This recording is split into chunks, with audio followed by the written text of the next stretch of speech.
বাড়ির সৌন্দর্য বাড়ানোর প্রধান উপায় হল সুন্দর একটি ফ্লোর প্ল্যান ড্রয়িং আইডিয়া। কারণ ফ্লোর প্ল্যান ড্রয়িংয়ের মধ্যে থাকে bedroom, bathroom, drawing room, dining room, kitchen room, store room ও বারান্দা ইত্যাদির মেজারমেন্ট ও কলাম সেটিং। এই যে ভিডিওতে দেখতে পাচ্ছেন একটি ড্রয়িং অঙ্কন করা হচ্ছে, এটাকে বলে ফ্লোর প্ল্যান ড্রয়িং। যদি আপনার বাড়ির ফ্লোর প্ল্যান সুন্দর হয় তাহলে বাড়িও দেখতে সুন্দর লাগবে।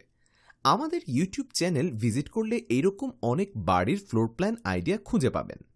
আর যদি আপনার পছন্দ অনুযায়ী ফ্লোর প্ল্যান খুঁজে পাওয়া না যায়, সেক্ষেত্রে এই ভিডিওতে নিচে ডিসক্রিপশন বক্সে মোবাইল নাম্বার দেওয়া আছে, যেখানে যোগাযোগ করার মাধ্যমে আমাদের কাছ থেকে ফ্লোর প্ল্যান ড্রয়িং করে নিতে পারেন, অথবা কমেন্ট করে জানাতে পারেন আপনি কেমন বাড়ির ফ্লোর প্ল্যান ড্রয়িং করতে চাচ্ছেন। বাড়ির প্ল্যান ডিজাইন বিষয়ক এমনই খুঁটিনাটি বিষয়ে জানতে আমাদের ইউটিউব চ্যানেলটি সাবস্ক্রাইব করে সাথেই থাকুন।